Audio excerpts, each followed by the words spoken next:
Ça veut dire que Dieu ne crée pas en dehors d'un principe. Est-ce que quelqu'un me comprend? Dieu ne crée pas en dehors d'un principe. Si tu dois être béni, ta bénédiction rentre dans la ligne droite d'un principe. Quelqu'un dit principe. Il y a un principe qui engendre ton élévation. Il y a un principe qui engendre ton mariage. Il y a un principe qui engendre ton succès. Amen. Il y a un principe aussi qui forge ta réussite. Parce que le succès et la réussite sont deux dimensions différentes. Le succès nous surprend, mais la réussite se construit. C'est pourquoi la réussite n'appartient pas à ceux qui ont le succès, mais la réussite appartient à ceux qui sont conscients. Conscients de quoi? Conscients que le succès est éphémère. Conscients de quoi? Conscients que le succès est saisonnier. Quand tu rentres dans une dimension de succès, il faut être capable maintenant de travailler 2 fois plus dur dans le but de transformer ton petit succès là en réussite. Amen. Quand tu commences à être belle en tant que jeune fille et que tu remarques qu'on commence à tous les carrefours, il y a de grosses 4x4 qui garent, c'est un succès. Amen. Va au faux. Va au faux. Tu te sens belle, tu te sens reine comme la reine de Séba. Amen. Tu fais bien de le dire parce que Dieu t'a créé à son image. Alléluia. Mais tu dois te hâter pour changer ce succès-là en réussite. Et la réussite de toute femme qui a des voitures qui garent, c'est quoi? C'est le mariage. Trouver le meilleur élément dedans qui va te marier. Là, ce succès sera changé en réussite. Si aussi longtemps que ce succès-là reste dans les restaurants 5 étoiles, dans les hôtels 5 étoiles, dans les voyages à Dubaï, aux États-Unis, revenir partir, ma chérie, à un moment donné, tu constateras que ce succès-là va te quitter parce qu'à un moment donné, tu ne seras plus à la mode. Amen. Tu sais, le succès obéit à la saison. Et chacun a sa saison. Nous avons connu une dimension où Dieu avait élevé certains pères. Mais quand vous prenez le temps de remarquer, les pères que nous avons connus en 2000, dans les années 2000, 2001, 2002, 2003, amen.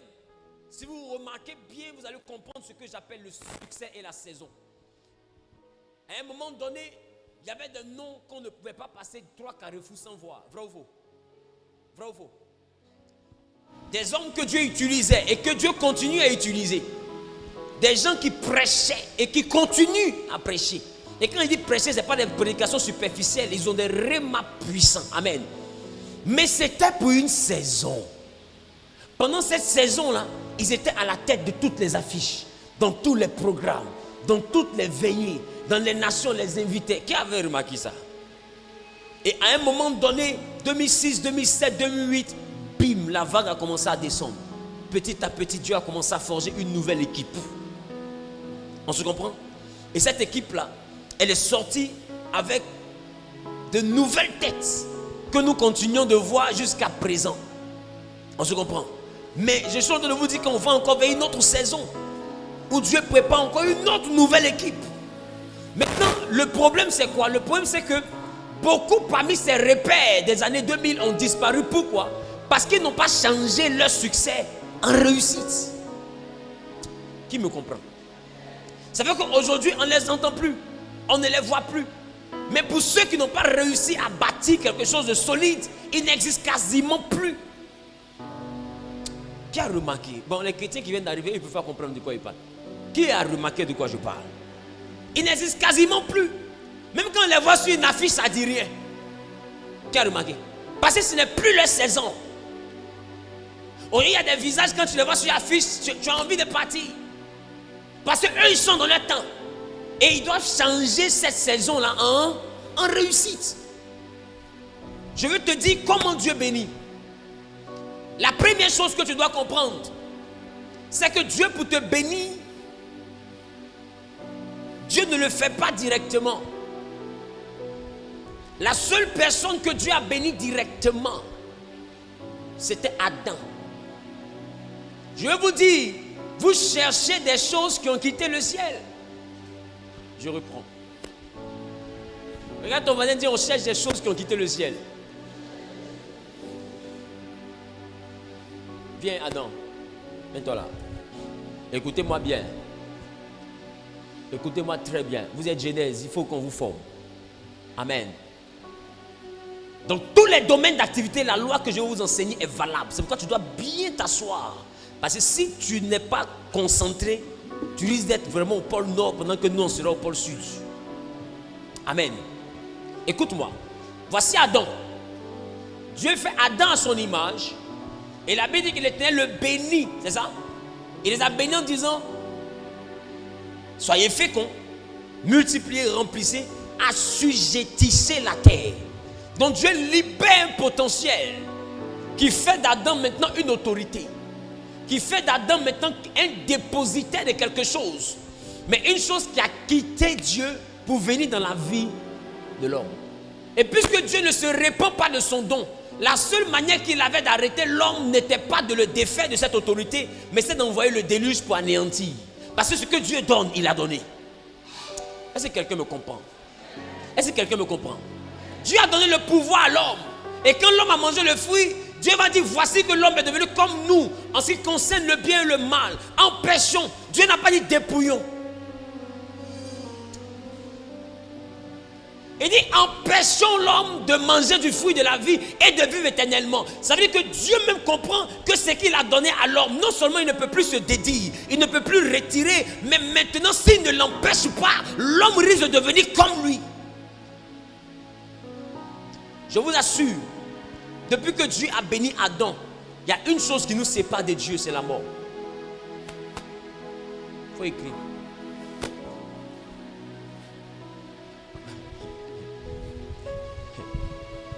Voilà pourquoi le psaume 82, le verset 6 dit: j'avais dit que vous êtes des dieux, mais vous, votre divinité là, vous mourrez comme des hommes. Non, est-ce que quelqu'un veut que j'enseigne ou bien quelqu'un veut que je commence à prêcher?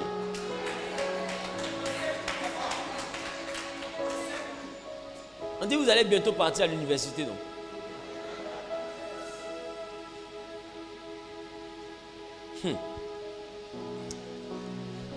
Je parle.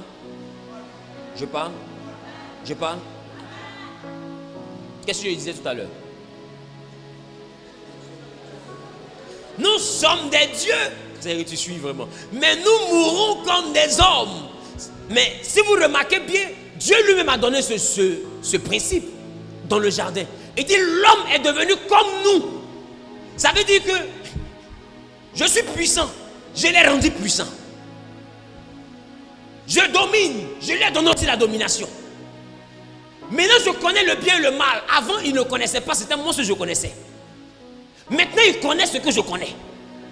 La seule chose qui reste, c'est le fruit de la vie éternelle. C'est que l'homme doit vivre éternellement. Il dit: si l'homme mange ça, alors l'homme est devenu comme moi, je ne suis plus le seul Dieu. Nous sommes deux dieux désormais.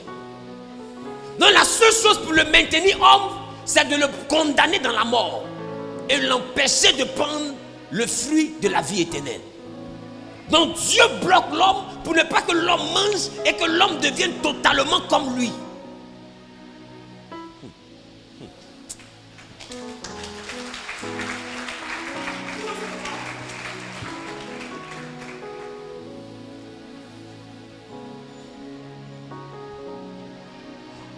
Mais là où je veux arriver même là, c'est que non seulement Dieu investit son potentiel en l'homme, et depuis ce jour, je vous dis une chose, depuis ce jour, Dieu n'a plus le droit de descendre sur la terre, faire quelque chose sur la terre, sans passer par l'homme. Voilà pourquoi la terre n'appartient pas à Dieu, la terre appartient à l'homme.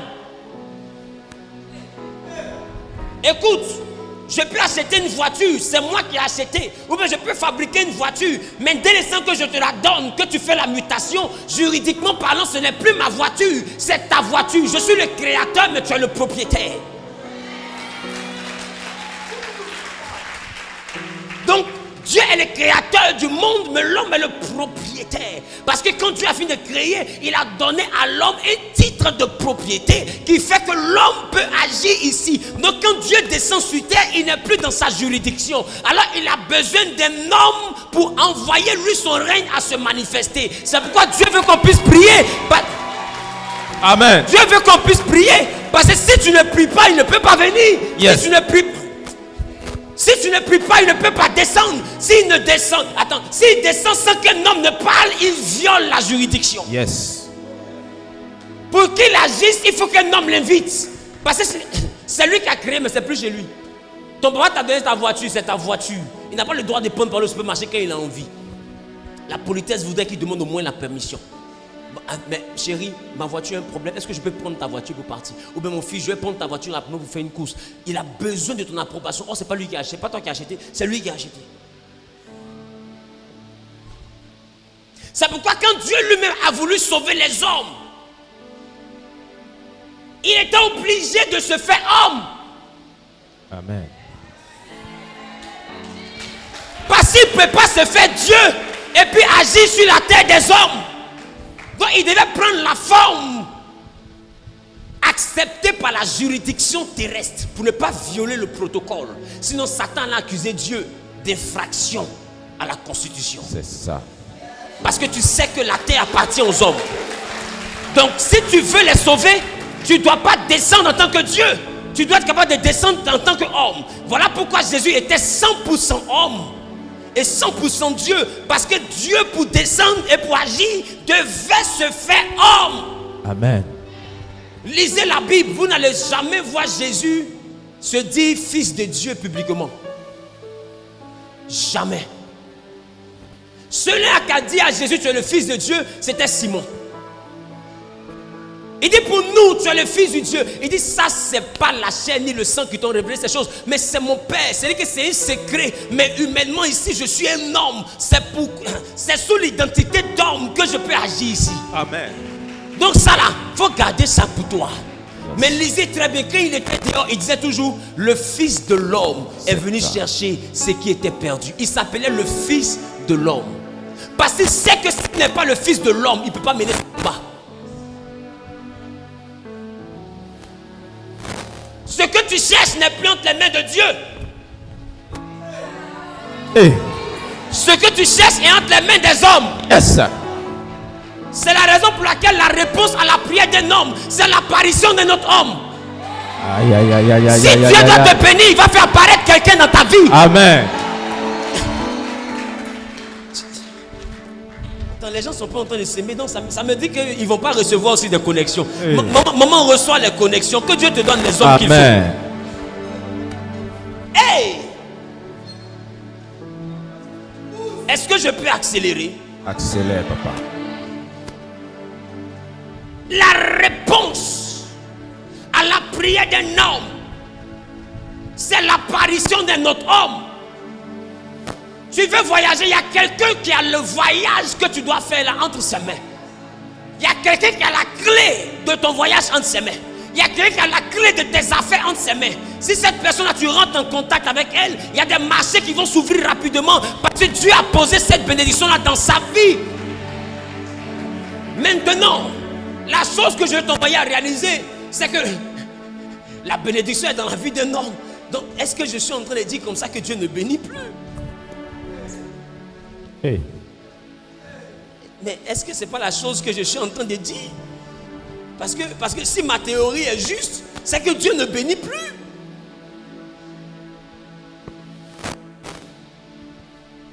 Si ma théorie est juste, c'est que Dieu ne bénit plus. Quelqu'un dit, attends, on dirait que Dieu ne bénit plus.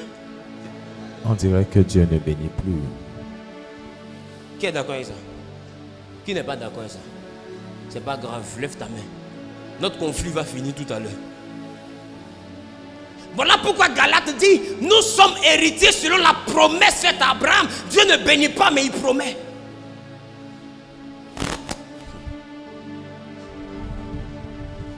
Dieu ne bénit pas, mais il promet la bénédiction. Parce qu'il sait qu'il n'a plus la capacité. Il n'a plus l'habilité. Il n'a plus le mandat. Il n'a plus cette capacité. Alors il dit à Abraham, je te bénirai. Donc je comprends que Dieu ne comprend pas la conjugaison. Parce que normalement, si tu es devant moi, tu dois dire tu es béni comme tu as dit à Adam. Mais tu dis à Abraham, je te bénirai, futur simple. Mais si le futur est si simple, il faut me bénir en même temps.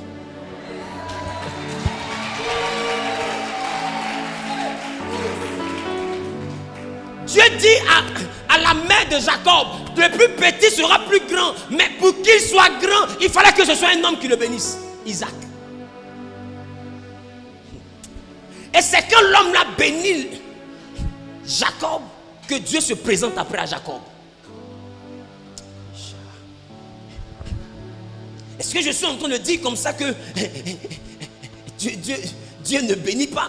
Et c'est ce qui explique que beaucoup de chrétiens dans les églises ont beaucoup de prophéties, mais pas d'accomplissement. Tu as l'impression que Dieu ne fait que te promettre des choses, parce qu'il n'est plus en possession de ce qu'il te promet, mais il attend que tu rencontres quelqu'un qui a ce que... Ah. Attends, ouvrez-moi ici là. Ouvrez-moi ici là. Ouvrez-moi là, s'il vous plaît. Quand je suis en Actes des Apôtres chapitre 10, quelqu'un dit prophète, parle-moi. Prophète, parle-moi. En Actes des Apôtres chapitre 10, il est question d'un homme qui s'appelle Corneille. Mais la Bible dit que Dieu va dire à Corneille par un ange, tes prières sont montées jusqu'à moi, tes offrandes sont montées jusqu'à moi, et je suis descendu parce que l'Éternel s'en est souvenu. Mais j'ai envie de demander à quelqu'un, si Dieu s'est souvenu de tout ce que j'ai eu à faire, mais la question que je me pose, c'est pourquoi tu te souviens de mes sacrifices et tu m'envoies un ange pour m'annoncer qu'un homme arrive? L'ange, il est quitté où? C'est pas au ciel. Normalement, il doit venir avec ma réponse. Mais un ange quitte au ciel jusque sur la terre pour m'annoncer qu'un homme arrive. Et maintenant, Dieu va chercher un homme qu'on appelle Simon. Et il dit à Simon, tu es mange. Simon dit, je ne mange rien d'impur. Il dit, ne déclare pas impur ce que moi j'ai déclaré pur. Et puis après, plus tard, on dit à Simon, des gens sont venus te chercher. Et l'Esprit de Dieu, il faut les suivre. Et quand Simon arrive sur Corneille, à peine il élève la voix, ce que Corneille cherchait, le baptême du Saint-Esprit, descend automatiquement. Yes. Explication pratique maintenant. Ça veut dire que ce que Corneille voulait recevoir n'était pas dans le ciel, mais était dans la bouche de Simon. Amen. Il fallait que Simon entre dans la maison de Corneille pour que Corneille reçoive ce qu'il a demandé à Dieu. C'est la raison pour laquelle le peuple d'Israël priait pour que Dieu puisse les délivrer. Mais si tu remarques bien, Dieu ne les a pas délivrés. Pendant qu'ils sont en train de prier pour que Dieu puisse les délivrer, Dieu a crié sur la montagne Moïse, Moïse. Et il criait Seigneur, Seigneur. Mais Seigneur criait Moïse, Moïse. Amen. Si Seigneur ne peut rien faire, si un Moïse ne se lève pas, je prophétise que tu sois le Moïse de ta famille. Ah, quelqu'un me dit Amen bien. Quelqu'un me dit Amen bien. Quelqu'un me dit Amen bien. Quelqu'un me dit Amen bien. Celui qui saisit cette parole, Dieu fait de lui le Moïse de sa génération. Dieu fait de lui le Moïse de sa famille. Quelqu'un dit yes. Yes. C'est la raison pour laquelle Dieu t'appelle. Il t'appelle parce que tu as la réponse à la prière de quelqu'un. Quelqu'un dans ta famille a prié parce que Baïe a régné, les communs ont régné, les sorciers ont régné. Pour les délivrer, Dieu se choisit un homme, il se choisit une femme, il se choisit quelqu'un pour apporter la délivrance. Amen. Tu as la réponse à la prière d'un homme. Tu as la réponse au gémissement d'une famille. Qu'un peuple pleure, c'est un homme que Dieu envoie. Il dit à Abraham, je te bénirai. Et quand je regarde dans la Bible, Dieu n'a fait que dire à Abraham, je te bénirai, je te bénirai.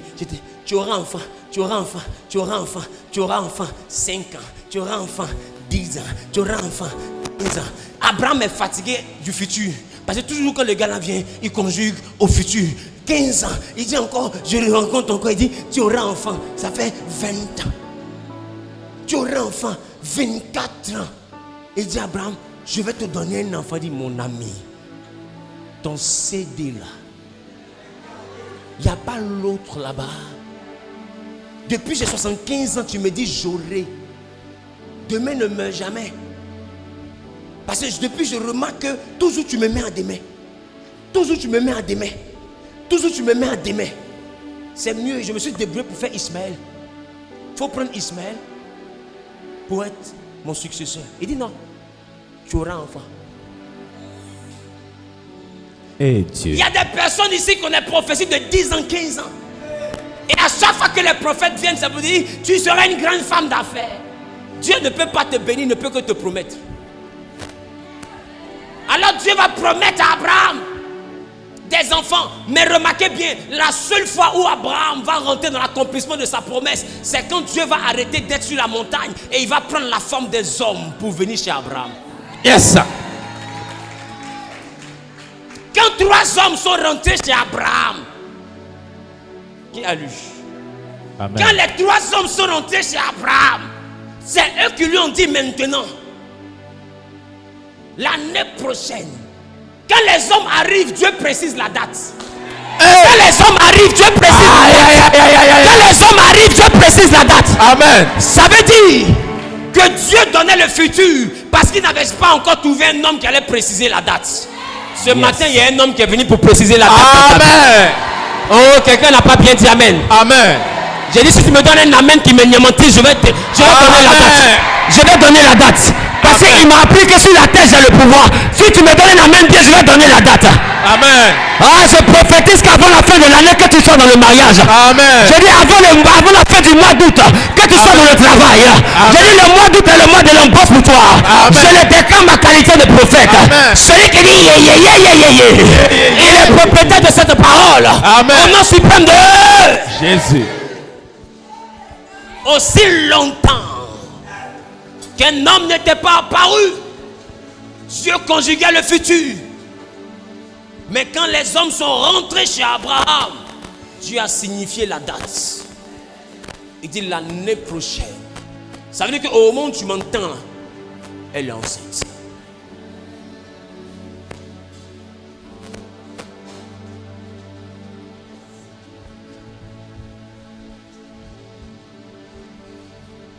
Et ce qui me plaît, c'est que la théorie est tellement juste.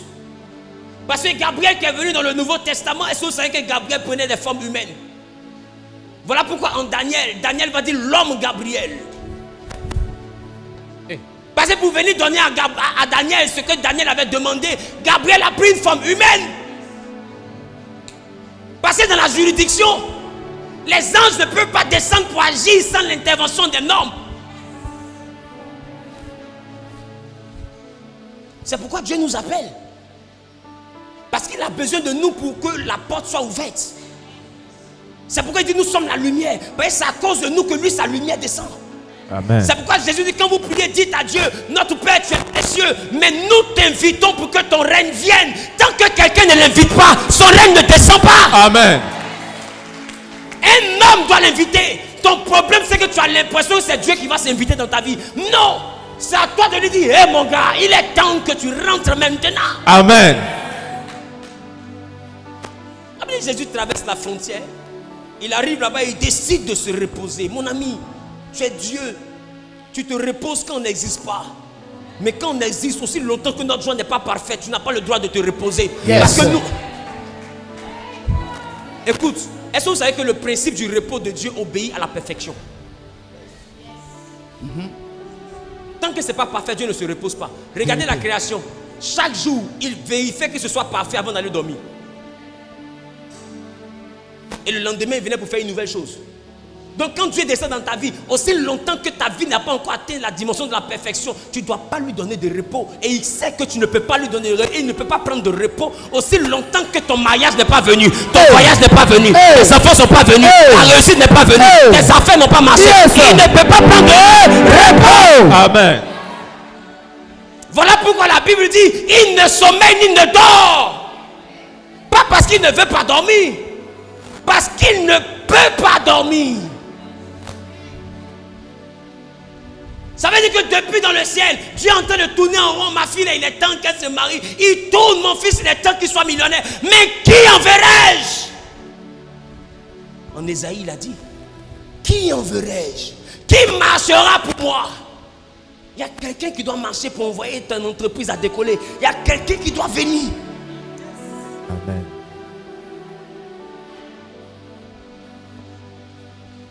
Prenez le témoignage de tous les hommes de Dieu que vous voyez de partout. J'avais 2 pantalons, Dieu m'a béni. Qui vous explique bien comment ça s'est passé?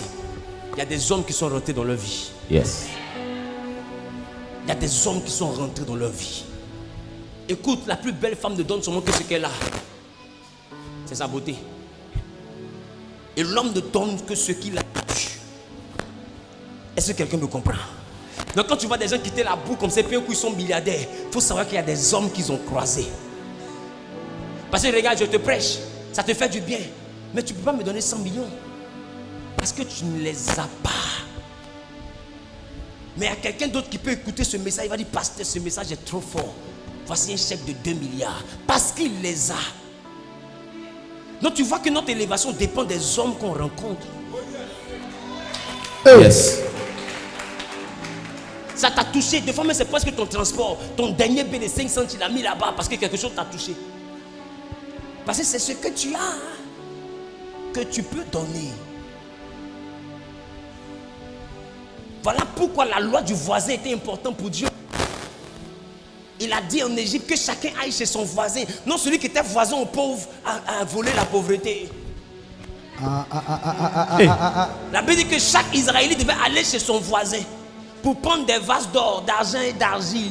Donc c'est-à-dire que celui-là même qui n'avait pas un voisin qui avait un vase d'or, il a trouvé vase d'argile. Tout dépendait de qui était le voisin.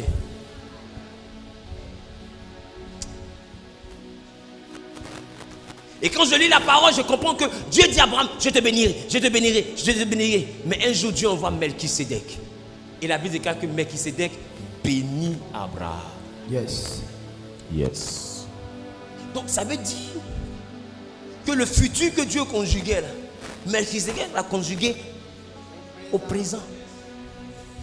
Voilà pourquoi Jésus te dit, le temps de Dieu là, c'est un temps qui est conjugué au présent compliqué de l'indicatif. Qui connaît le présent compliqué de l'indicatif? Votre problème c'est que tout est simple chez vous, présent simple, futur simple. Chez Dieu là, il y a ce qu'on appelle le présent compliqué de l'indicatif. Et c'est ce présent là qu'on conjugue dans le temps de Dieu. Regarde ce que Jésus dit. Écoute bien, tu vas me dire s'il y a une cohérence dedans. L'heure vient. Elle est déjà venue. Ah. Quand on dit elle vient, ça veut dire qu'on est dans le futur. Elle est déjà venue, ça veut dire elle est là. Bon, dis-moi. Depuis quand le présent et puis le futur se trouvent dans la même phrase? Pour une seule et même chose, l'heure. Ça veut dire que aussi longtemps que Dieu est sous sa forme divine, l'heure vient. Mais quand tu le vois comme Jésus arrêté devant vous en chair, elle est venue. Amen. Je reprends. L'heure vient pour votre délivrance. Mais moi qui vous parle en tant que Jésus, de toute façon je suis un homme devant vous, c'est que l'heure est déjà venue. Yes. Parce que quand Dieu parle, il donne le futur. Mais quand un homme apparaît, l'heure là. Amen. C'est ça le présent compliqué de l'indicatif. Il te faut un homme. Regarde ta vie. Tu as pleuré parce qu'il y a eu une succession de mauvais hommes que tu as croisés. Il y a eu une succession de mauvaises personnes que tu as rencontrées. Celui qui t'envoie au porc au fou là, c'est ce qu'il a.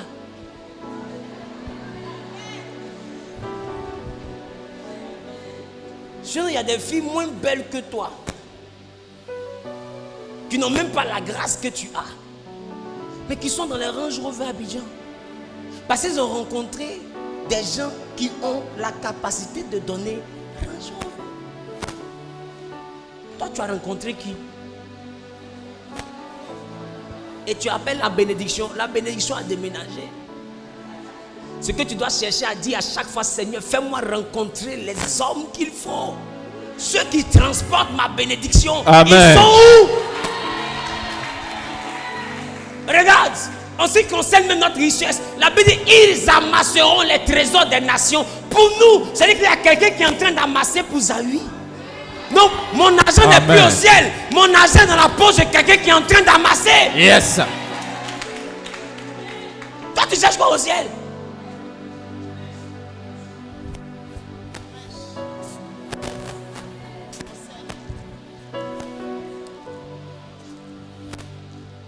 Si moi, Henri cherche cadavre, on lui dit, hey, pourquoi cherches-tu parmi les morts celui qui est parmi les vivants?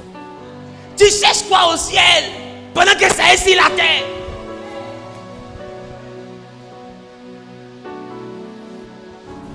Dis à ton voisin, voici comment Dieu bénit. Voici comment Dieu bénit.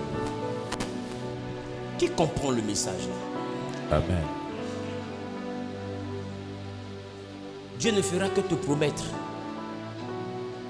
Et tu ne feras que compter les années. Et ce qui m'énerve chez Dieu, quand je vais arriver au ciel, je vais faire une grève là-bas, il est prévenu. Ce qui m'énerve chez Dieu, c'est que 1000 ans ici, c'est un jour là-bas. Oh non, on ne vit plus 60 ans. Ça veut dire que notre vie ne fait même pas une journée. Non, même pas la dîme d'une journée.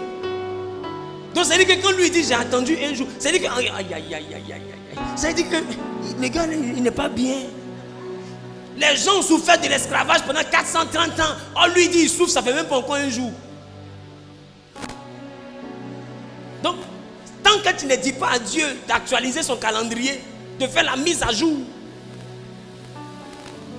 mon frère, il peut dire, bon, toi tu dois souffrir seulement que 2 jours. Oh, il ne sait pas que 2 jours, ça fait 2000 ans. Il dit, mon ami, je n'ai pas 2 jours à attendre. Je n'ai pas 2 jours à attendre.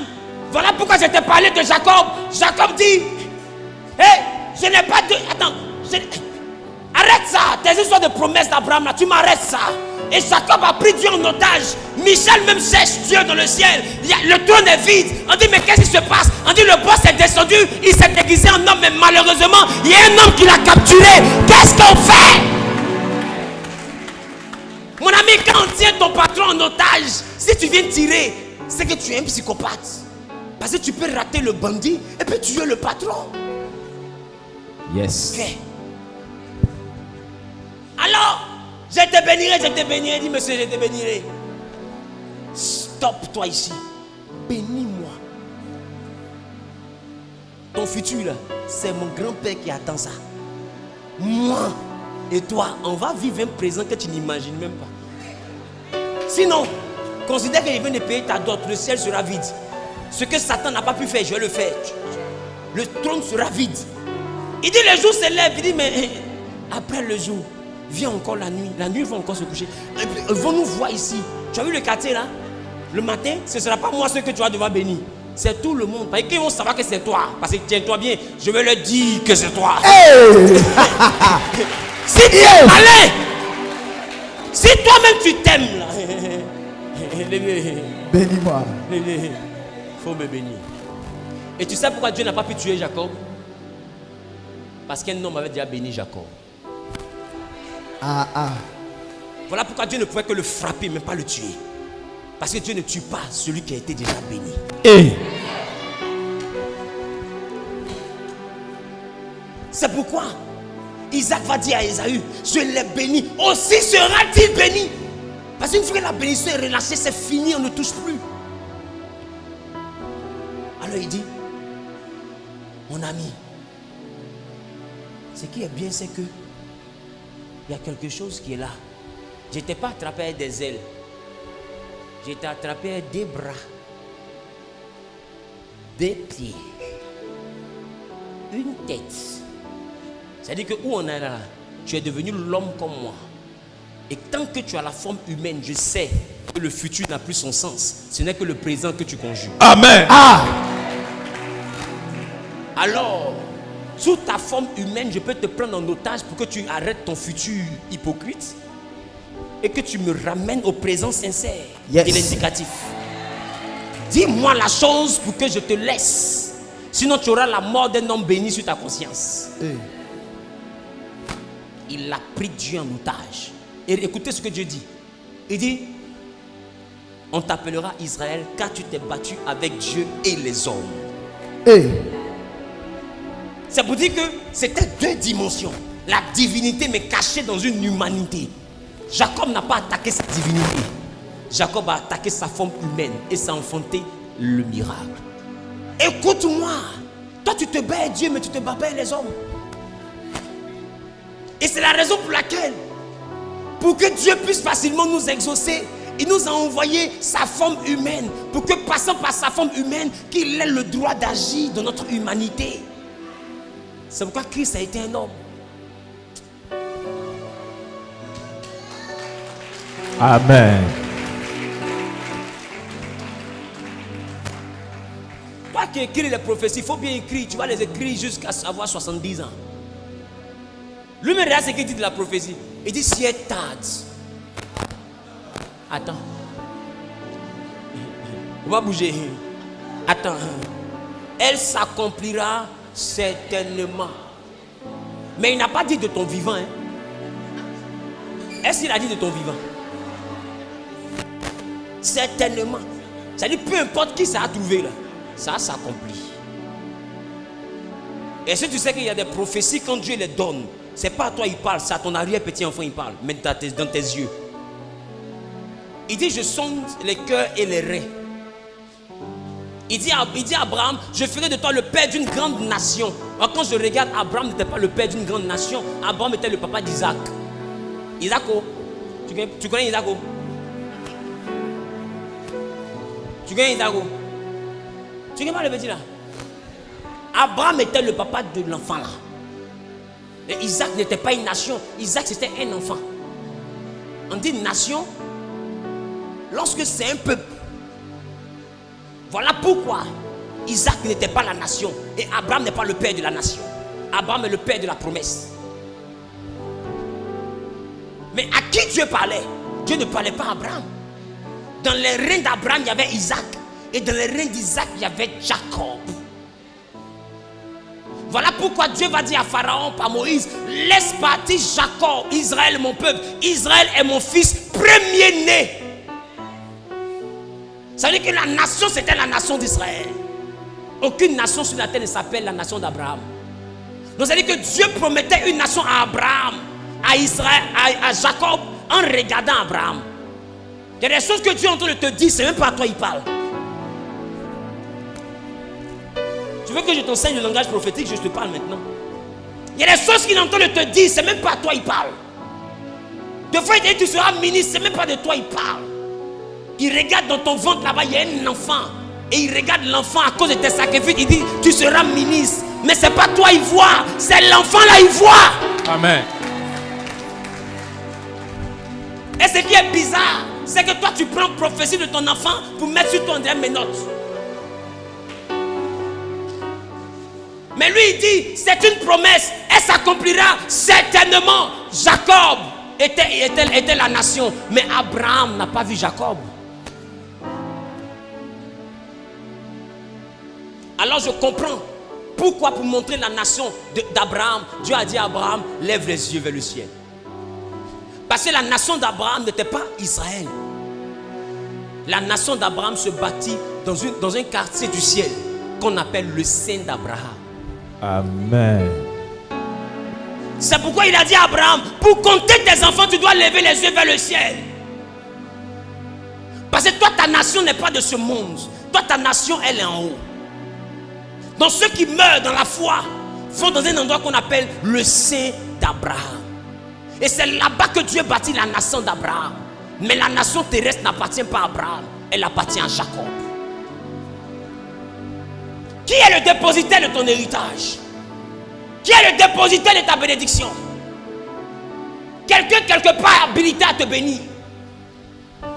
C'est pourquoi il y a une chose avec laquelle moi je ne joue pas, la paternité spirituelle et même la paternité physique. Il y a 3 dimensions que tu ne dois pas t'amuser avec. Ton père, ta mère et ton autorité spirituelle. Voilà les 3 voies qui peuvent bénir. Tu dois honorer tes parents selon la chair. Tu dois les honorer.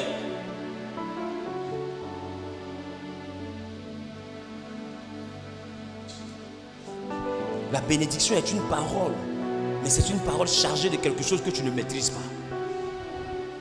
Beaucoup vous regardez le ciel, pendant que lui qui est au ciel, lui regarde la terre, qui va prendre pour venir vers toi? Maintenant j'ai envie de te demander, si tu es orgueilleux, qui va venir vers toi? Voilà pourquoi la Bible déclare que Dieu résiste aux orgueilleux. Parce que l'orgueilleux, il est un obstacle à sa propre bénédiction. Parce que quand Dieu envoie les hommes vers toi, ton mauvais caractère les chasse. Tu te vois trop arriver. En tant que Dieu les a envoyés pour te faire arriver. Je reprends. Donc ça veut dire que toi-même tu combats ta propre bénédiction. Parce que Dieu ne va pas descendre pour te faire. Il va passer par quelqu'un. Cette personne n'est pas forcément riche. Naaman était lépreux. Dieu va passer par sa bonne. Nounou. Servante. C'est différents termes ivoiriens. Vous lui dites, maman, de toute façon, papa est lépreux là. Chez moi là-bas, il y a un prophète. S'il prie pour lui là, il sera guéri. Et c'est sur recommandation de la ménagère que Naaman va être guéri de sa lèpre. Ça veut dire qu'il y avait un ange dans la maison de Naaman qui avait été juste déposé pour que lui soit guéri. Mais s'il la considérait que comme une servante, il n'aurait jamais été guéri. Yes. Ça veut dire qu'elle était esclave. Mais on ne l'avait pas soumise à l'esclavagiste. On la traitait comme l'homme. Parce que quand on te maltraite là, tu ne donnes pas solution à quelqu'un. Vrai ou faux? Dis-moi. Toi, ton patron, toujours il t'insulte, il te gifle, il te parle mal. Et puis toi, tu vas lui donner un secret pour qu'il devienne PCA. Il n'est pas encore PCA, il y a ce qu'il devait. Est-ce que quelqu'un me comprend? Celui qui est orgueilleux résiste à sa propre élévation. Première loi pour rentrer dans comment Dieu bénit, l'humilité.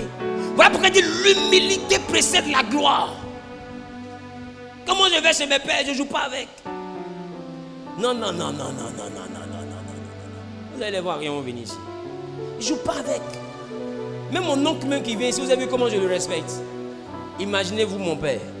Si devant même mon oncle, je me mets en terre. Imaginez mon père. Le jour qu'il va me voir devant mon père spirituel, il va penser que c'est l'idolâtrie, mais c'est ton problème.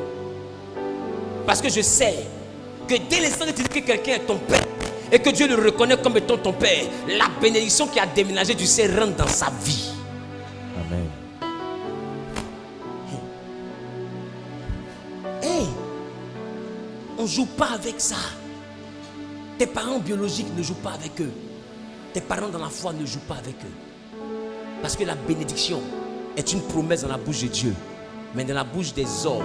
Et quels gens d'hommes? Il les appelle les ouins. Ils appellent les ouins. Est-ce que tu sais que ton papa, même quand il est sorcier, c'est un ouin?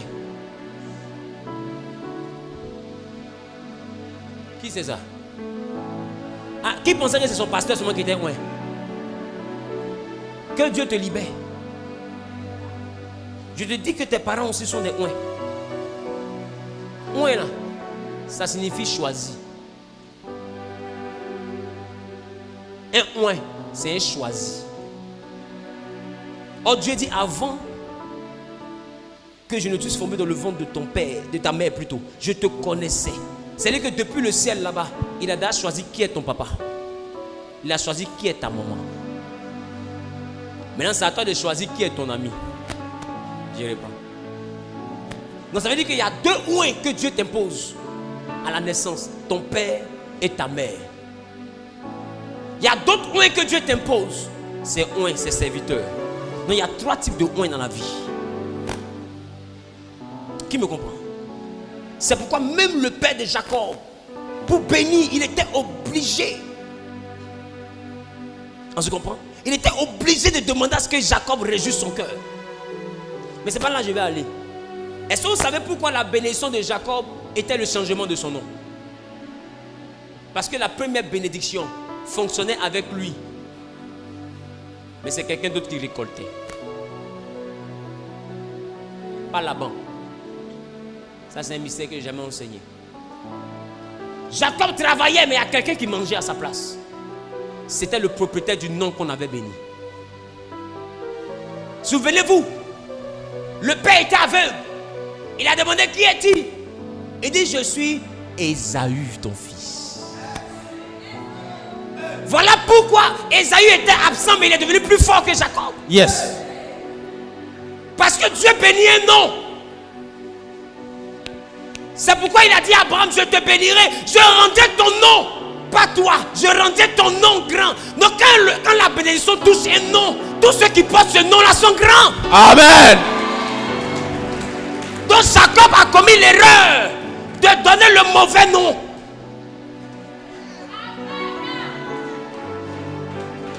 Donc la bénédiction ne fonctionnait pas à 100% avec lui. Parce qu'à un moment donné du protocole de la bénédiction cherchait le propriétaire du nom.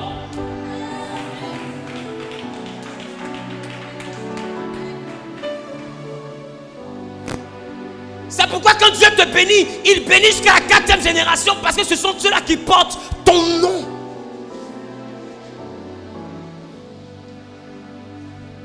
Attends, je peux parler ou bien je dois arrêter? Je peux parler ou bien je dois arrêter?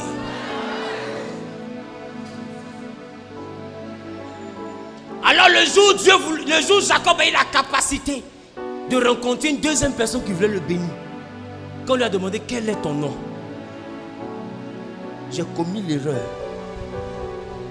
du nom la première fois. Et moi on m'a béni, mais j'ai peur de rencontrer mon frère.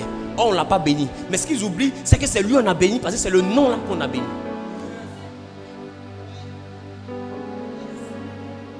La bénédiction reconnaît quelqu'un qui a un nom. C'est pourquoi nous ne sommes pas Jésus.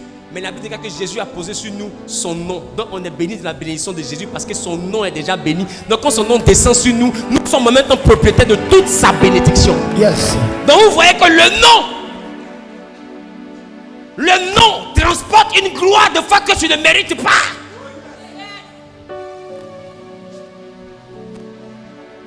Et le nom peut transporter des malédictions, ce que tu ne mérites pas. C'est pourquoi des fois vous portez des noms qui viennent de certaines régions avec des entités qui ont des origines funestes et obscures, lugubres, qui finissent par agir et à interférer, à s'opposer dans le processus de votre bénédiction. Mais je déclare maintenant que Dieu vous donne un nom nouveau. Amen. Que Dieu vous donne un nom conforme à la destinée. Amen. Celui qui dit je reçois, il reçoit un nouveau nom. Je reçois. Celui qui dit je reçois, il reçoit un nouveau nom. Je reçois. Le nom suprême de Jésus-Christ.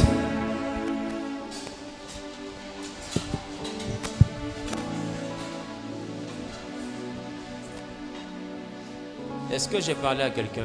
Amen. Quelqu'un dit voici comment Dieu bénit. Voici comment Dieu bénit. Dieu bénit par les hommes. Et sur terre, il y a des bouches autorisées. Il y a des bouches autorisées. Vous savez,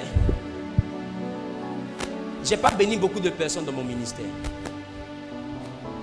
Il y a quelques personnes sur qui j'ai relâché la bénédiction. C'était grave. Mais après, j'ai connu l'ingratitude et la méchanceté. J'ai eu tellement mal que désormais je prie, je ne bénis pas. Parce que prier et puis bénir, c'est deux choses différentes. Les deux sont faits de paroles, mais pas de la même énergie. Alors maintenant, je vous donne les 4 principes de l'exaucement. Premier principe, la prière. Écrivez, vous qui écrivez. Tu veux être exaucé, sache que le plus petit niveau de l'exaucement, c'est la prière. La prière, c'est le plus bas niveau. Premier niveau, la prière. Quelqu'un dit la prière. La Bible ne vous inquiétez de rien, mais en tout temps, faites connaître vos besoins à Dieu par des prières, des supplications. Qui prie ici? Mais qui remarque que ces prières ne sont pas exaucées? Depuis là, tu tapes poteau soma, tu es dedans. C'est le plus bas niveau. C'est un peu comme si on t'a donné un badge dans une société, mais le badge là ouvre les portes seulement que du rez-de-chaussée. Et puis tu as envie d'aller voir quelqu'un qui est au premier étage. Quand tu montes, tu mets comme ça. En bas, quand tu mets, ça fait ça s'ouvre. Il y a une dimension que la prière peut ouvrir. Il y a une autre dimension que la prière ne peut pas ouvrir.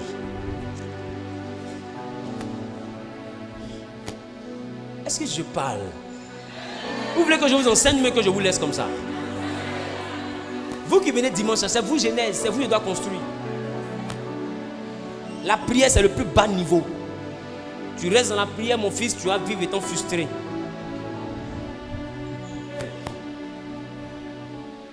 Yes. À un moment donné, même la Bible dit, faites par l'esprit tout type de prière. Ça veut dire que prière, mais il y a plusieurs combinaisons. Il faut chercher la combinaison qui marche. Tu as trouvé ça quand on dit tout type, c'est indéfini. C'est le plus bas niveau. Le deuxième niveau qui est au-dessus de la prière, c'est la louange. Beaucoup de chrétiens négligent la louange. Or, la louange a même plus d'impact que la prière. C'est pourquoi lorsqu'on parle de louer Dieu, ne regarde pas le coût de ton vêtement. Quand on parle d'adorer Dieu, c'est aussi un autre sous-quartier de la louange. Quand on parle d'adorer Dieu, quand on dit couche-toi, il faut te coucher. C'est un niveau plus élevé. Celui qui se met à adorer Dieu frappe celui qui le méprise. Yes. Celui qui adore et qui loue Dieu, celui qui dit lui il exagère, Dieu le frappe. Yes. C'est arrivé à la femme de David. David louait Dieu. C'est-à-dire il allait à un niveau supérieur à la prière. Et elle qui est dans la prière, elle considère qu'on mépris, elle peut s'asseoir tranquillement. Et puis elle dit, mais quel est ce roi-là? Il danse jusqu'à on voit sa hanche. Il fait honte. Ça veut dire Dieu l'a frappé de stérilité. Elle n'a plus accouché à cause de ça. Quand tu te mets à louer, Dieu prend son glaive en main. Parce que la Bible dit Dieu siège dans la louange. Entends, siéger ne veut pas dire s'asseoir. Siéger veut dire faire conseil. C'est-à-dire qu'à chaque fois qu'un homme est en train de louer, il y a un conseil qui s'assoit pour décider de quelque chose. Yes, sir. Hey. Quand on dit les nations siègent, c'est qu'il y a des grandes décisions qu'ils veulent prendre. Les chefs d'État veulent prendre de grandes décisions. Vrai ou faux? Vrai. Ceux qui ont fait la diplomatie. Dès que moi je me trompe, on ne sait jamais, ben, je me suis limité au CP2B. Mais ceux qui ont fait. Ceux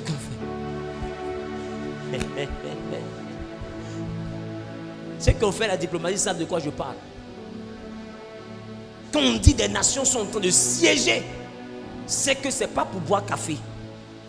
Donc quand on dit Dieu siège, la première fois qu'il a siégé, c'était en Genèse. Il dit faisons l'homme. Quand Dieu siège, il se parle à lui-même avec un pluriel. Parce qu'au niveau du siège de Dieu, Dieu ne siège pas avec les anges, Dieu siège avec lui-même. Je reprends. C'est pourquoi dans la Bible on l'appelle Elohim. Quand on dit au commencement Dieu créa, au commencement Elohim créa. Elohim, ce n'est pas la version singulière de Dieu. Elohim, c'est un Dieu pluriel. Parce que le singulier de Elohim, c'est Elle.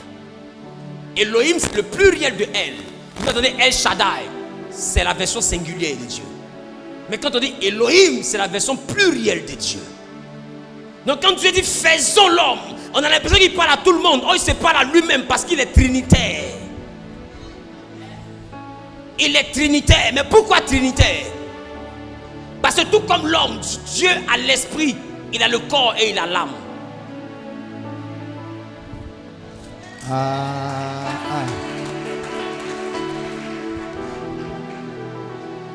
La version de l'âme de Dieu est ce qu'on appelle le Père, Abba, la souche. C'est la raison pour laquelle Lévitique 17:11 dit que l'âme de la chair est dans le sang. Et c'est par l'âme, par le sang qu'on peut définir qui est ton vrai Père. Parce que c'est ta souche, Abba. L'âme définit la généalogie de quelqu'un. Le sang définit la souche d'une personne. Dans la version de l'âme de Dieu, c'est la dimension du Père. La dimension du corps de Dieu, c'est la dimension du Fils. Voilà pourquoi pour descendre sur la terre, ce n'est pas le Père qui est descendu, c'est le Fils. Parce que le Fils est corporel. Et en réalité, quand Dieu a regardé sur lui-même pour faire l'homme à son image, il a regardé sur le Fils pour faire l'homme à son image. C'est pourquoi lorsque l'homme était en déréglage, il a envoyé sur le modèle parfait qu'il a regardé pour faire Adam, pour venir corriger ce que le prototype avait commis comme erreur. C'est pourquoi on l'appelle le second Adam. Mais en réalité, il n'est pas le second Adam, il est le vrai Adam. Amen. Dieu a une manière de fonctionner. Il envoie tout ce qu'il veut en deuxième position.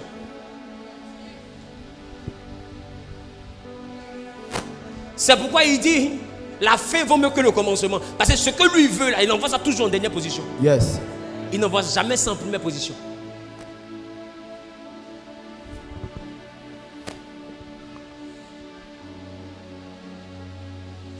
Quand on dit il y a des frères jumeaux, qui est le plus grand? Qui est le plus grand? Le deuxième. Celui qui est sorti en dernier, mais celui qui est sorti en premier? Celui qui est sorti en dernier. Celui qui est sorti en dernier, non. C'est lui qui est le plus grand. Mais qui est venu en premier? Le plus petit. Mais qui est le plus grand? Celui qui est venu. Dieu attend toujours le dernier. C'est pourquoi il dit les ténèbres règnent mais ne régneront pas toujours. Parce que le vrai règne, c'est le dernier règne. Donc le vrai. Dieu envoie Saoul, mais son vrai roi, c'est David.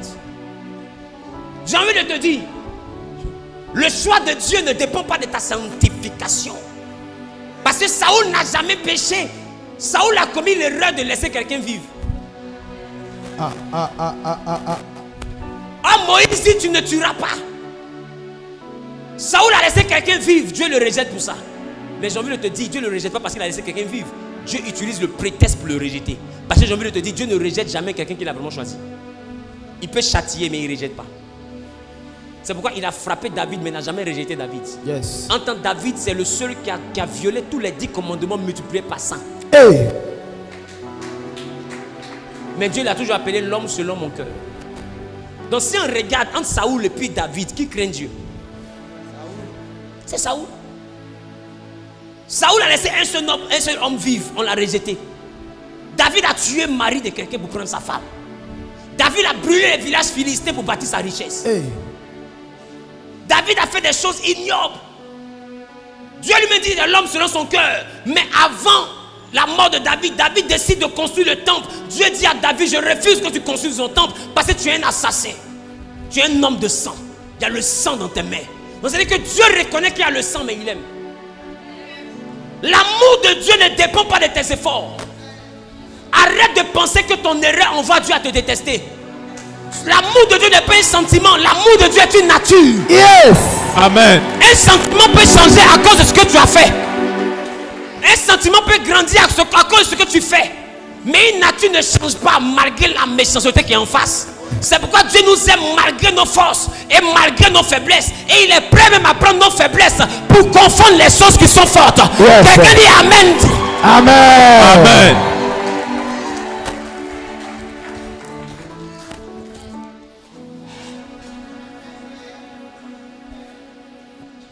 Dis à ton voisin, voici comment Dieu bénit. Voici comment Dieu bénit. Le principe de la bénédiction n'obéit pas à tes efforts. Arrête de penser que ta sanctification envoie Dieu à t'aimer. Dieu t'a aimé avant même que tu ne saches prier. Il dit, tu n'étais pas encore dans le ventre de ta maman. Je te connaissais. Et j'ai décidé de marcher avec toi. C'est pas toi qui marches avec lui. C'est lui qui décide de marcher avec toi. Hey. C'est la raison pour laquelle tu ne le connaissais pas encore. Ils ont tué tout le monde sauf toi. Parce que depuis le ventre de ta maman, il a décidé de marcher avec toi. Yes. Les enfants accident, toi tu ne le mets pas. Hey. Parce que lui, il a décidé de marcher avec toi. Hey. Tout le monde peut échouer, mais toi tu réussiras. Parce qu'avant que tu viennes sur la terre, il a décidé de marcher avec toi.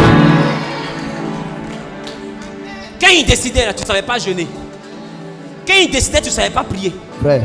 Quand il décidait, tu n'étais pas encore baptisé. Frère. Quand il décidait, tu ne savais pas parler en langue. Yes. Il t'a aimé. Pendant que tu n'étais pas encore converti, tu faisais ton blodéa. Il était déjà fan de toi. Yes. Tu faisais ton noussia. Mon ami, il t'aimait déjà. C'est la raison pour laquelle il n'a pas permis que dans les palabres de rue qu'on te poignarde pour te tuer. Yes. Il te connaissait déjà.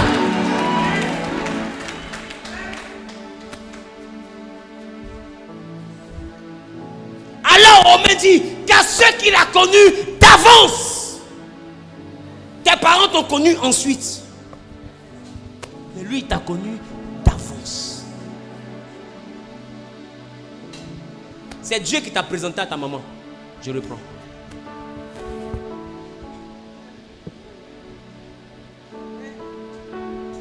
C'est Dieu qui t'a présenté à ta maman. Parce que lui t'a connu d'avance. Avant même que tu ne sois dans son ventre, lui te connaissait. Voilà pourquoi c'est Gabriel qui est venu annoncer à Marie qu'elle allait être enceinte. Parce que Dieu connaissait qui venait. Le problème, c'est que ta famille te combat parce qu'eux-mêmes ne savent pas qui est venu. Il faut que Dieu te présente à ta famille, sinon ils vont combattre leur royauté. Non, quelqu'un ne m'a pas compris. On te combat parce qu'on ne sait pas qui tu es. Yes. Dieu doit faire les présentations. Pour dire, hey, Arrêtez de persécuter la petite fille là. Vous avez prié pour dire que personne ne se marie. Je l'ai envoyé pour que le mariage commence maintenant. Amen. Arrêtez, arrêtez. Quelqu'un dit arrêtez. Arrêtez. Bon, ils ne sont pas venus, je m'en vais à la maison. Ah bon, je peux parler à cause de l'enfant. Tu sais, la deuxième dimension, c'est la louange. La troisième dimension, c'est le sacrifice. Dieu n'obéit pas quand la prière ne répond pas. Que la louange, c'est-à-dire la louange, c'est quoi? Tu dis toujours tout ce que Dieu fait est bon. C'est-à-dire que tu le loues en tout temps, en toutes circonstances. Tu prends toujours la vie du bon côté. Tu fais l'effort de ne pas être triste. Qui fait ça? Tu fais l'effort de surmonter la douleur. Tu loues toujours Dieu, tu bénis Dieu, c'est que ton nom soit béni. Il a cassé mon cou, Père, mais que ton nom soit béni. C'est vrai, le gourmet est là, mais que ton nom soit béni. Tu vois, quand tu bénis, ça bénit pas bien, mais que ton nom soit béni. Il y a gourmet, mais que ton nom soit béni. Que ton nom soit béni.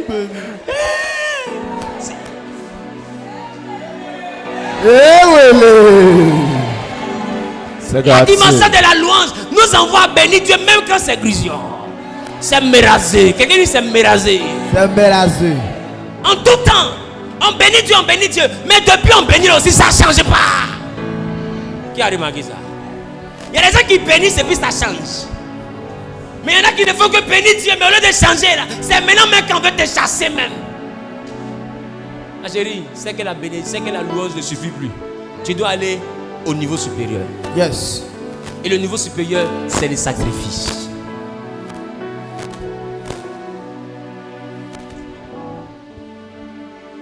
David a accompli ces différents niveaux. Voilà pourquoi il était l'homme selon le cœur de Dieu. Lisez la Bible. David priait. Après ça, c'était un psalmiste au Père. Il savait louer Dieu. Mais quand ça n'allait plus, David dit, préparez-moi le terrain qui est là-bas. Je vais sacrifier à l'Éternel. Et le gars dit, non, mais tu es le roi. Je ne peux pas te vendre mon terrain. Ce que je te dis, prends. Fais un sacrifice. Si Dieu t'a exaucé, c'est nous tous qui l'a exaucé. Je ne peux pas vendre quelque chose au roi. David le regarde et dit, hé mon ami, tu m'arrêtes tes conneries. Je ne suis pas venu ici en tant que le roi. Je vais plaider devant quelqu'un.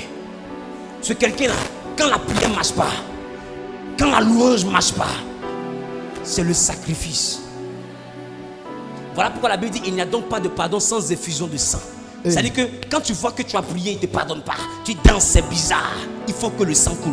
C'est-à-dire le sacrifice. Qui me comprend? Yes. Alors David dit, donne-moi le prix de ton terrain. Je vais payer. Parce que je ne donnerai pas à l'Éternel quelque chose qui ne m'a pas coûté cher.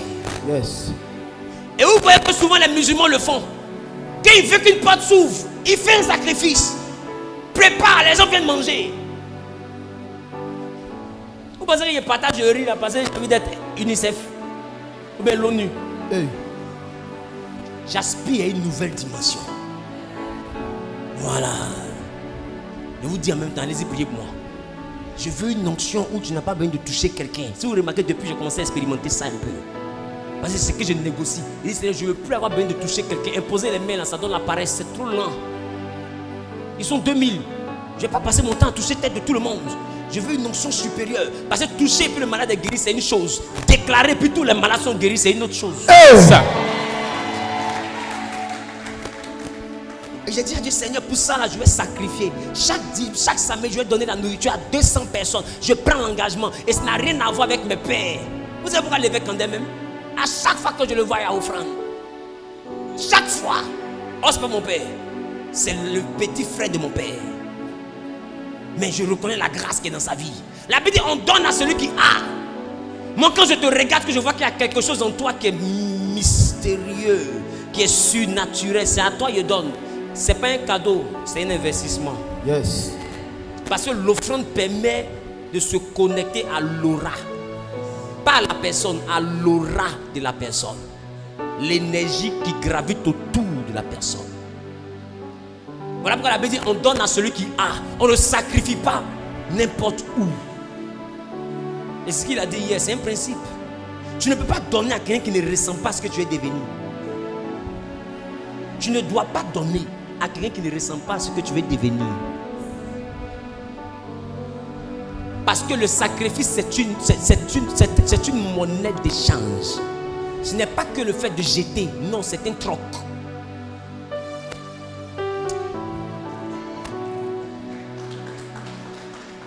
Voilà pourquoi la Bible dit, celui qui donne avec larmes moissonnera avec chant d'allégresse. Le sacrifice et la dimension, ça te fait mal.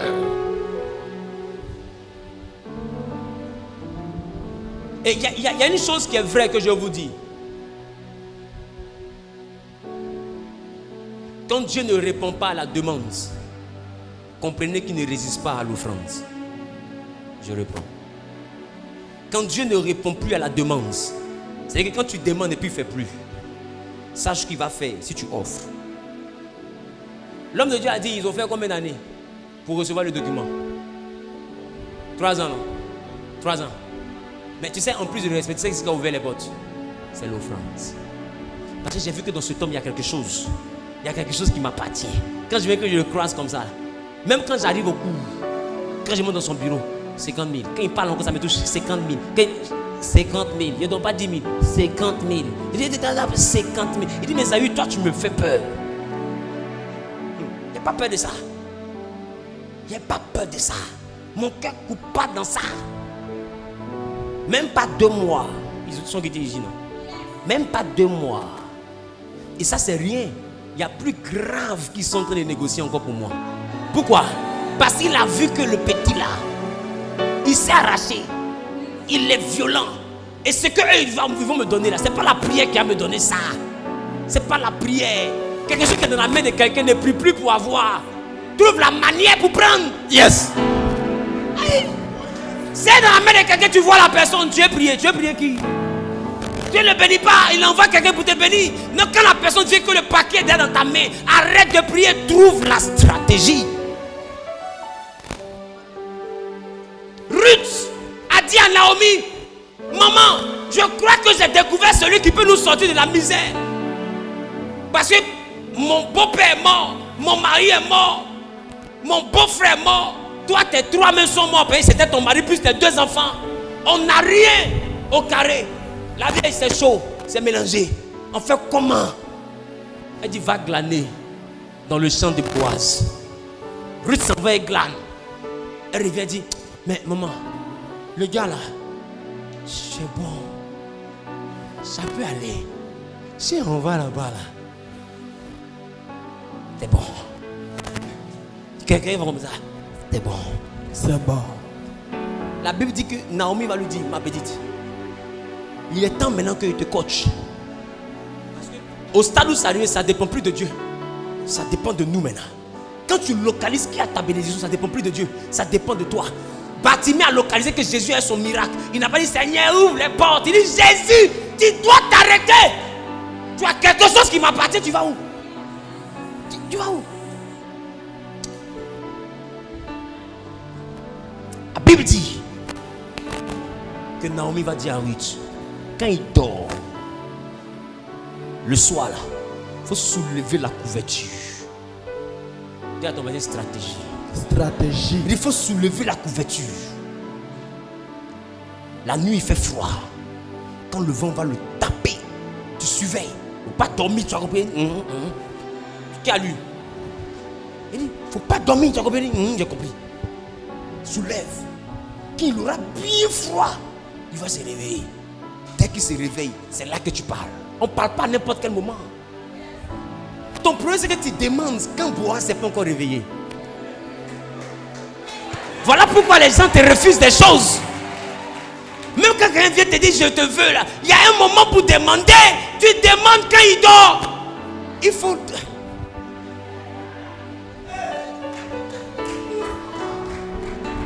C'est pourquoi il te faut un prophète pour te dire à quel moment tu dois demander.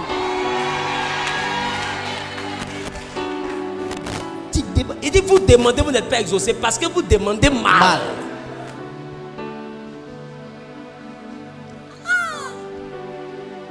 Toi aussi. Même pour que Jean-Baptiste meure, la femme d'Hérode a attendu le bon moment pour demander.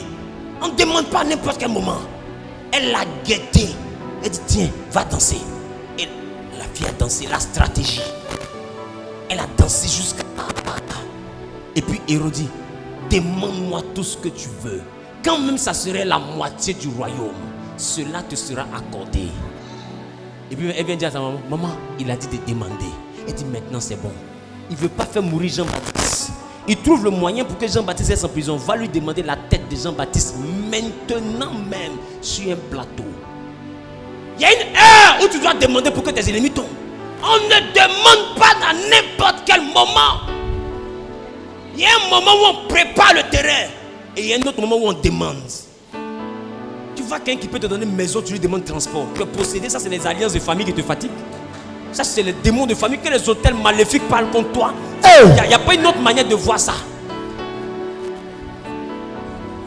Quelqu'un qui est milliardaire, on ne cherche pas l'un de portable à lui. On ne cherche pas l'un de téléphone ni de taxi. Non. Tu viens, vous causez, vous mangez. Quand tu finis de manger, je te paye le transport. J'ai mon transport, merci, ça ira.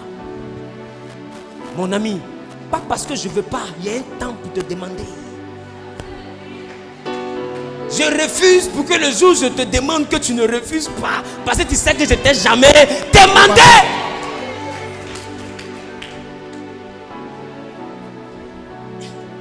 Jérémie, Élisée dit à Géasi, est-ce que c'est le temps de prendre les offrandes? On pense qu'il ne voulait pas l'argent de Naaman. Il voulait l'argent de Naaman. Mais Naaman dit, je m'en vais voir si je peux être guéri. Quelqu'un qui s'envoie, il vient perdre tout son argent. Qui me comprend? Quelqu'un qui dit, mais voir, il ne vient jamais tout son argent. Bravo. Dis-moi, quand ta copine te dit, il y a un endroit où on vend les nouvelles perruques. Elle dit, tu prends tout ton argent, on va dire. Tu t'envoies. Quand tu arrives maintenant, on remarque, on te donne le prix. Ça là, 50 000. On t'en a c'est 200 000. Ça, j'ai mis tout ça là. C'est moi, je m'en vais, j'ai rien. Là, quand tu t'en vas, le trésor. Qui me comprend? Toi-même, tu fonctionnes comme ça, non? Alors, Élisée finit de guérir Naaman. Et puis il dit à Naaman, garde, retourne. Et son esprit suivait Naaman. Et pendant que son esprit est en train de suivre Naaman, parce que Naaman s'en va dans le trésor. Pendant que son esprit suit Naaman, voilà le Gawa. Un enfant spirituel qu'on doit gifler, soulier, qu'on a fabriqué en Afghanistan. Et si toi tu n'as pas de liens de famille qui te fatiguent, tu ne peux pas demander robe à quelqu'un qu'on a guéri de lèpre qui est milliardaire. C'est temps de demander habit. Et quand la pauvreté est collée à toi là, c'est mauvais, hein? Il dit non, mon patron dit de venir prendre des vêtements de rechange. Même pas parler d'en fait pour se réchanger. C'est débadé là. Élisée regarde son enfant comme ça, il dit mais c'est qui j'ai mis au monde là? Alors il dit à Géasi, est-ce que c'est le temps? Il aurait fallu que tu le laisses arriver. Son roi qu'il aime allait voir qu'il est guéri. Le roi lui-même allait commencer à réfléchir. Qu'est-ce que je vais donner à celui qui a guéri mon Naaman? Ça c'est un. Sa femme qui voit son mari qui est guéri. Elle va se dire, mais qu'est-ce que je vais pas apporter à celui qui a guéri mon mari? Naaman lui-même qui est guéri. Elle va dire, mais qu'est-ce que je peux donner à celui qui m'a guéri?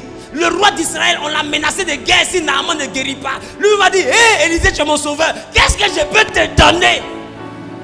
4 offrandes. Tu as gâté ça et robe. Hey, Géasi. Géasi, c'est pas le temps. Calme-toi. La stratégie. C'est ce qui vous manque. Vous rencontrez les personnalités, mais vous demandez au mauvais moment, non, ça les éloigne. Parce que dès que tu demandes au mauvais moment, quand tu appelles, il ne décroche plus, tu écris, il ne répond plus, il devient bizarre. Et il s'éloigne. Qui a remarqué ça? Tu demandes mal, il te faut un prophète. Et voilà pourquoi il dit, confie-toi à l'Éternel, tu seras ferme. Dieu peut te rendre ferme. Mais il dit, confie-toi à ces prophètes, tu réussiras. Parce que le prophète a le discernement pour t'enseigner les stratégies. Dieu l'a équipé pour ça. Quelqu'un dit stratégie. Stratégie. Je parle ou bien je bavarde? Parle, papa. Je parle ou bien je bavarde? Tu parles. Donne-moi un amen bien, s'il te plaît. Amen. 3e dimension, le sacrifice. Regarde, même Dieu, pour nous sauver, il pouvait dire, je suis Dieu, à partir d'aujourd'hui, je déclare, tout le monde est sauvé, caché, boum, c'est fini. Dieu lui-même comprend que il y a des choses auxquelles on ne peut pas avoir accès si on ne sacrifie pas. Alors lui-même, il a sacrifié son fils. Il y a quelque chose qui tue les chrétiens. Vous avez reçu gratuitement, donnez gratuitement. Écoutez-moi, le sacrifice est une dimension qui ouvre les portes plus que la prière. Élisée travaillait, il a laissé son travail pour suivre Élie. Mais il a reçu dans la vie d'Élie une onction pour laquelle il n'allait jamais avoir, même s'il priait pendant 1000 ans. En un jour, il a prié, le Jourdain s'est ouvert. Un seul jour. Pourquoi? Parce qu'il a reçu le manteau de quelqu'un. Mais quand on regarde, on dit Élisée était celui qui versait l'eau sur les mains d'Élie. Il a sacrifié ses journées pour servir quelqu'un. Rincer sa main. Le suivre. Tu ne sais pas sacrifier, tu ne sais pas monter.